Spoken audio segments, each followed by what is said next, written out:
Good morning, hello, good evening, whatever time you ran across this. Uh, Today, November 5th, for those of us living in the US, is a bit of a big day. It's a day that represents us choosing, or not choosing, we get to, we get to choose to exercise our rights in our democratic republic. And the Crows agree. And the Crows are also representing perhaps some of what we're sensing in terms of the information and um, media blasts that are coming from all kinds of angles, all kinds of avenues, and all of that. If you have already voted because you had a means to do that, thank you. Thank you for exercising that. If you're planning on doing it today, thank you for doing that. If you're not planning on doing that today and it's a conscious choice, thank you as well. Uh, it is one of these things we get to exercise in this current form. And I imagine all of you have had various challenges, either natural disasters, personal disasters, traumas, whatever, that have shaped this year for you. But there are also probably things of love and excitement and things, and I hope those bubble to the surface as well, more on a personal note. And what I really want to talk about, just briefly, is the voting we get to do daily. You don't have to be a resident of a particular area. You don't have to be 18 years old or fulfill certain requirements or statistics in order to do this.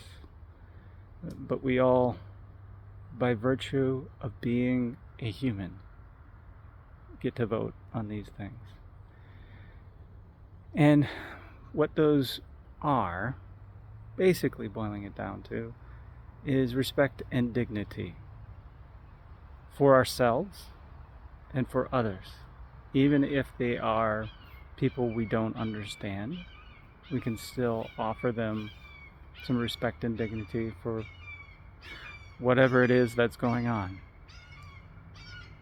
And really, really, really for ourselves especially, because whatever we do at home, so to speak, reflects out into the world. And so what I am holding for you is that you feel that respect and dignity today, in the days after this election, whether you're living in the US or not. And perhaps if you're outside the US, it doesn't trickle over there. I'm glad. We all live in our particular bubbles. But this respect and dignity does not only trickle, but really is one of these underpinning fabric pieces of our existence. We seek it out, we dole it out. And so I request that today you stretch yourself and you vote for a little more respect and dignity, wherever that is, whenever that is. If it is 2 seconds today out of I forget how many seconds. You can do the math of the 60 times 60 times 24 and find out how many seconds are in a day. I am letting down my fellow developers because I have calculated it and used that number quite a bit, and I'm not quite sure what it is without doing the math myself right now, which is probably a good thing because I am then not being super analytical about this. Because to be and have that respect for myself, I have to let go of some of the details. And there are so many details running around, just waiting to jump into our brains and our conscious awareness. And having respect for myself allows me to sift through those a little better. If you prefer the word love, go for it. I find that respect and dignity is a little easier for more people to dive into. And yes.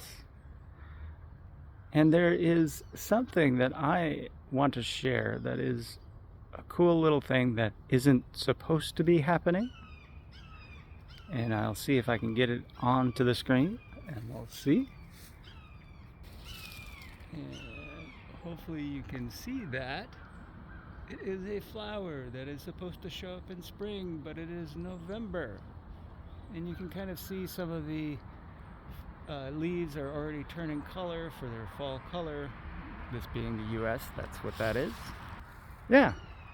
So, if there was some thought that, no, I can't be respectful today, my viburnum has decided to show you that, hey, we don't have to be normal to be beautiful or be in existence today.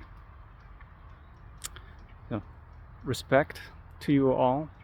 Thank you for listening, watching, grokking, and respecting.